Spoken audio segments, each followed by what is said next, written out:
Hello everyone. हमारा आज का जो वीडियो है वो है एक बहुत ही इंपॉर्टेंट डॉक्ट्रीन के ऊपर, जिस डॉक्ट्रीन का नाम है doctrine of stare decisis. Yes, doctrine of stare decisis. Doctrine of stare decisis क्या कहता है कि अगर अर्लियर किसी कोर्ट ने कोई फैसला लिया है, ठीक है, तो उस फैसले के साथ आपको स्टिक रहना पड़ेगा। आप केस टू केस उस फैसले को चेंज नहीं कर सकते हैं अनटिल एंड अनलेस कोई उसमें मॉड्यूलेशन हो। सपोज अगर पहले कोई केस ऐसा आया था जिसमें प्रॉपर्टी का दो जनों का झगड़ा था और सेम सिचुएशंस थी, सेम सर्कमस्टांसेस थे, सब कुछ सेम था और आपने एक फैसला लिया, तो अगर अगले कुछ महीनों में अगर सेम ऐसा कुछ केस आ गया और सेम सिचुएशंस थी, सब कुछ सिमिलर था, कोई भी डिफरेंस नहीं था, तो आपको अपने वही फैसले को रिपीट करना पड़ेगा। आप उसके अंदर कोई चेंजेस नहीं कर सकते किसी भी XYZ रीजन की वजह से, नंबर 1। एंड नंबर 2 कि आपके किए गए फैसले को आपका लोअर कोर्ट भी मानेगा, मतलब वो एज अ प्रेसिडेंट वर्क करेगा। आपका किया हुआ फैसला एज अ प्रेसिडेंट आपके लोअर कोर्ट को भी मानना पड़ेगा। तो stare decisis means to abide by the decision, अपने डिसीजन के साथ अबाइड रहना। And in Latin phrase it also means to stand by the decided cases, जो ऑलरेडी डिसाइडेड केसेस हैं उसके साथ स्टैंड रखना। टू अपहोल्ड द प्रेसिडेंट्स, अगर आपसे हायर कोर्ट ने अगर कोई ऐसा फैसला किया है तो वो एज अ प्रेसिडेंट यूज होगा और उसके साथ अपहोल्ड करना।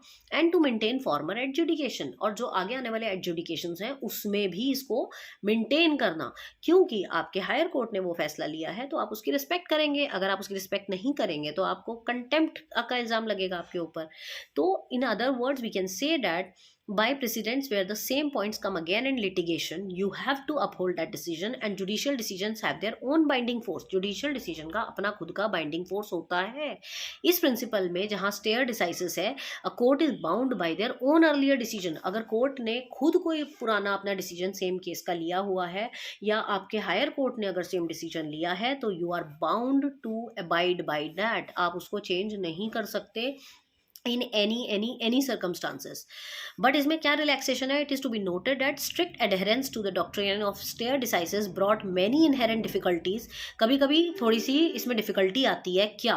दैट प्रॉम्प्ट जजेस and lawyer to plead for relaxation in the rigor of doctrine. कभी कभी कोई रिलैक्सेशन देने का टाइम आ जाता है या कोई छोटा मोटा चेंज आ जाता है, तो उस केस में आपको थोड़ी सी इसमें रिलैक्सेशन मिल जाती है। ये आपको कंपेल नहीं करता, but yes it is a rule, it is a doctrine, so you have to follow that। so exceptions are always there। हमारे तो वैसे भी लॉ में इतने लूपहोल्स हैं कि कोई कहीं ना कहीं से कुछ ना कुछ निकाल ही लाता है, but still we need to be abide by our law. Stare decisis का रूल हमें फॉलो करना पड़ता है।